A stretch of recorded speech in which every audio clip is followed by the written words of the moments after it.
Check this out. It's the 8-volt cordless rotary tool from Harbor Freight. It's the Bauer brand. It was like a 40-piece kit, I think.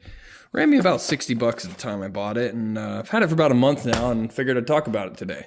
So this isn't an unboxing because I have used quite a bit of the things in here, but some of the tools it comes with are a couple of these like sanding cylinders. I don't know what you call them, but basically they got a little rubber piece in there that tensions on there, and it's great for sanding and stuff. And the thing, like, it's not super powerful. It didn't come with any cutting discs, which we'll talk about those later, but you can use cutting discs with it. It chucks up to just about any old rotary tool bit, up to 1/8 inch, I believe. Comes with a little wrench for adjustment, and unlike some of the other rotary tools I've seen, it's got a little button. I have this one that's attached to a little bench grinder that doesn't have a button. You gotta stick something down in the hole. So the button's real nice to take things on and off. And it's also got these little sanding pads as well, a couple of polishing wheels and some wire brushes, but I've also added my own stuff just as I've been using it. I use a lot of these brass wire wheel cups just to kind of polish up some of the jewelry that I make. Not polish up, but scrub up some of the jewelry before I polish it, just to get some of the heavier stuff off of there that the polishing wheel would take forever to get off. Also got steel wire brushes and a little tree burr file thing down in there. I don't really want to pick that out right now, but comes with a pretty good variety of things, like I said, plus what I've put in there. It didn't come with this many brass wire brushes. I think it just came with one of these and then a steel brush and then a couple of stones. Like I said, it's a 40-piece kit. You can look it up on the website, but it was pretty inclusive. I think it's like another 16 to 20 bucks for this guy, which all this stuff fits. So, I mean, it comes with this little replaceable guard here. It's not replaceable like the glass piece, but you can pull this guy off and thread this one on, and you will have a little bit of a cover for when you don't want to wear safety glasses, I guess. I mean, I don't really use it. Usually I'm just wearing safety glasses, but it works. It's nice.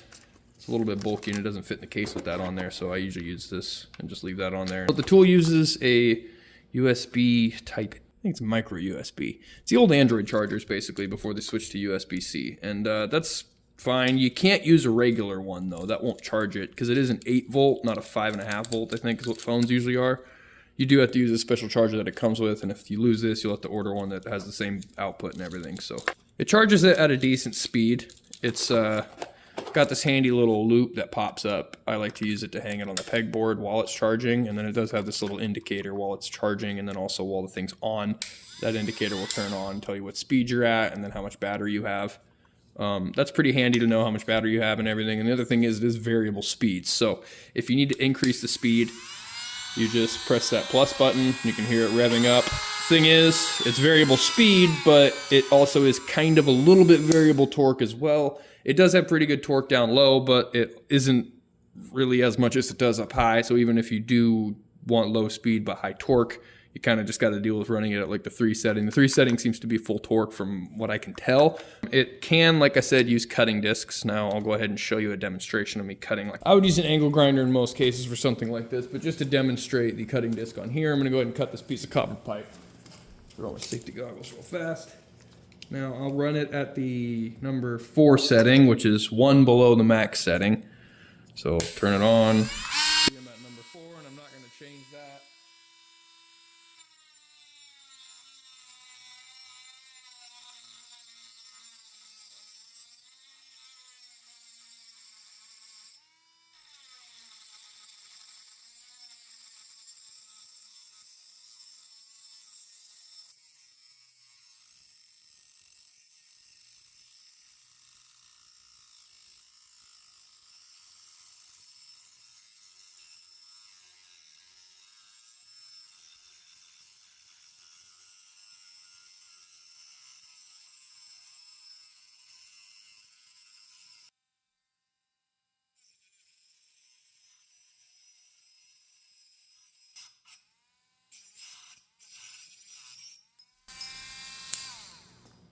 Not bad, but an angle grinder would have done that in like 2 seconds. Now, one cool benefit of this thing, like I said, it is underpowered, but one thing it does excel at is being portable and super easy to carry around. Now, as far as the cutting disc goes, I would not recommend sitting down without a vise and having this thing in your lap trying to cut something. It is underpowered, pretty easy to control, but it's also pretty easy to turn this thing into like a peanut liter if you're not careful. So I would just advise clamping anything you're cutting, which is just kind of a general rule of thumb working with the cutting disc, really any spinning abrasive for that matter. But yeah, it can use a cutting disc. Now, terrific at being portable. One place where this really does lack, though, I think, is the charger. Now, it charges pretty quick. Like I said, it's got this handy little hanger thing on there, so you can hang it anywhere while you're charging it. You can set it down and charge it however you want to do that. When you do plug it in, just got that plug in the back. No cover over it or anything. Then you start to get that blinking light, so that means it's at 3, trying to charge up to 4, which is full power. So that'll tell you where it's at. These don't come on unless the thing's actually running. So, like I said, charger's fine. Charges fairly quick. The only issue I have with it is the fact that you have to use the charger that comes with it. And the reason being because this has an 8-volt battery, and which means you need a 9-volt or more charger to actually charge the battery up. Phone chargers and phone batteries, I'm pretty sure, are like 3.5 to 5 volts most of the time. So this isn't going to work with just a regular old micro USB charger, which really sucks. That means you can't just take like a portable power brick or something like that and just plug your phone charger into it and charge it up. But if you have some sort of a power inverter, this thing isn't drawing much power. It's 9 volts, 1 amp, so that's 9 watts of power.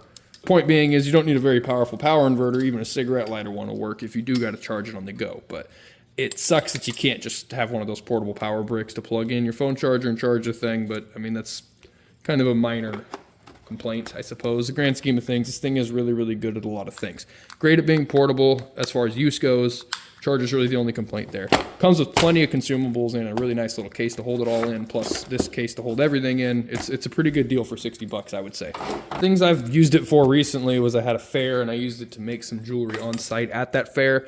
Really good for polishing and, like I said, wire brushing off some of the gunk on that copper when I can't use vinegar or I didn't bring vinegar. And vinegar is also a lot slower. This is a lot more active. So if I'm in a hurry, way quicker to use this. As far as cutting and mass material removal, it's definitely not really a great tool for that. But if you're trying to do something precise, like working on the inside of a computer case or something like that, it's really good for precision work. So it seems to be working just great for me at least 1 month in. And I have a pretty dirty shop. They get kicked up. It's got dust in it. It seems to keep that out just fine. Doesn't overheat. As far as my use has gone, I mean, I haven't had too much prolonged use, but the battery seems to last plenty long for, I mean, I didn't have to charge it once at that fair, and I made a couple of bracelets on site. So, I mean, at least for what I was doing in that case, it worked fine. On the job, like I said, if you're going to be cutting something, I'd probably use an angle grinder if it fits in there. This is nice because it fits in tighter spots, but it's not necessarily the tool for removing a lot of metal. But other than that, it is a great tool, and I would definitely recommend it if you can afford it. And possibly the best thing about it is that it's got this really nice, hefty, I mean, stuff's pretty thick. It's not like a thin, flimsy case. It's a pretty nice case. It's made out of the same stuff that their tool backpacks are. So definitely happy with the portable case that it comes with. Makes it fit nicely.